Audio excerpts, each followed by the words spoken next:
আরও একটা ছবি এই মুহূর্তে দেখাতে বলবো। রাস্তায় পুলিশের চেকপোস্ট রয়েছে, কারফিউ জারি রয়েছে এবং সেখানে প্রয়োজন মতো তল্লাশি চালানো হচ্ছে। যেখানেই সন্দেহভাজন বা সন্দেহজনক কিছু দেখতে পাওয়া যাচ্ছে, পুলিশ তল্লাশি চালাচ্ছে, যাতে ষড়যন্ত্রকারীরা, চক্রান্তকারীরা বাংলাদেশের গণতান্ত্রিক সরকারকে উপড়ে ফেলার যে চক্রান্ত যারা করছিল, তারা আর কোনো রকম তাদের অসৎ উদ্দেশ্য যাতে সফল করে তুলতে না পারে, সেই জন্য এই তল্লাশি। আরও একটা ছবি, কপ্টার নিয়ে নজরদারি চলছে ঢাকার আকাশে।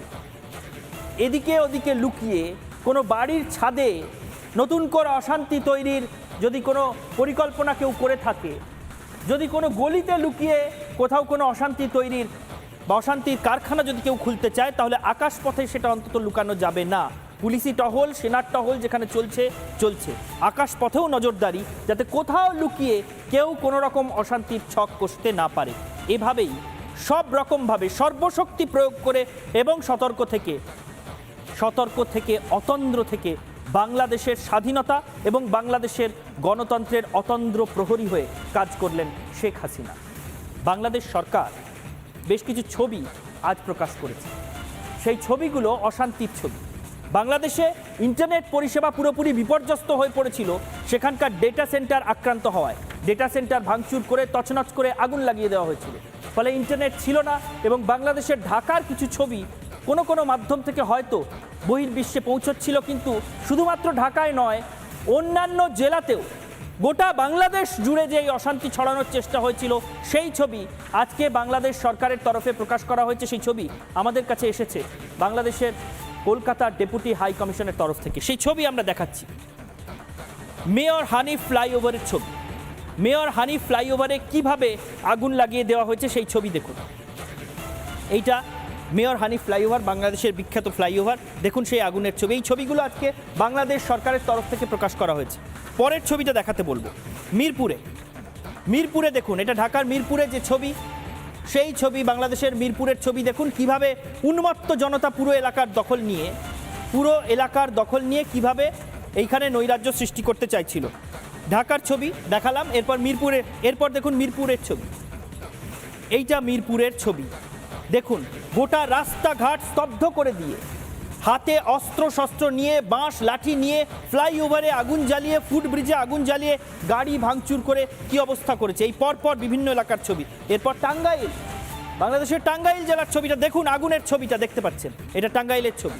আমি আরও একবার দেখাতে বলবো, এই আগুনের ছবিটা দেখুন। এই টাঙ্গাইল লেখাটা সরে গেলে আগুনের ছবিটা দেখতে পারবেন। এই দেখুন কিভাবে নৈরাজ্য তৈরি করা হয়েছে। এরপরে কুষ্টিয়া। সমস্ত ছবি হয়তো দেখানো সম্ভব হবে না, কিন্তু বেশ কিছু ছবি তুলে ধরছি। এটা কুষ্টিয়ার ছবি। যেখানে দেখবেন বাংলাদেশের যেদিকে গাড়ি পড়ে রয়েছে, বাইক পড়ে রয়েছে, সর্বত্র আগুন জ্বলছে, কালো ধোঁয়ায় আকাশ ঢেকে গিয়েছে, এটা কুষ্টিয়া। এরপর চট্টগ্রাম।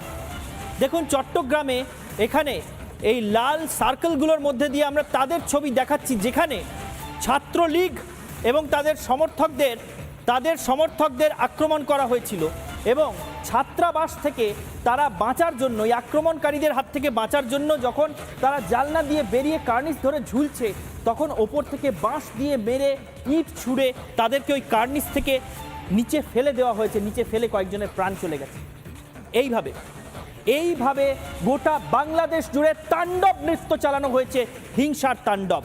সৃজিতা, এই ছবিগুলো এতদিন ধরে সামনে আসছিল না, কিন্তু সেখানে ইন্টারনেট পরিষেবা আস্তে আস্তে ফিরছে এবং বাংলাদেশ সরকার এই ছবি গোটা বিশ্বের সামনে তুলে ধরছে যে কিভাবে বাংলাদেশে হিংসার তাণ্ডব চালানো হয়েছে গত কয়েকদিন ধরে। আর এখানেই তো প্রশ্ন যে একটা ছাত্র আন্দোলন, আসন সংরক্ষণ বাতিলের দাবিতে সেখানে এইভাবে মানুষের ক্ষতি করা যায়, এইভাবে একটা দেশের ক্ষতি করা যায়, যেখানে ফ্লাইওভার পুড়ে দেওয়া হয়, ডেটা সেন্টারে ভাঙচুর করা হয়, আগুন লাগিয়ে দেওয়া হয় যত্রতত্র।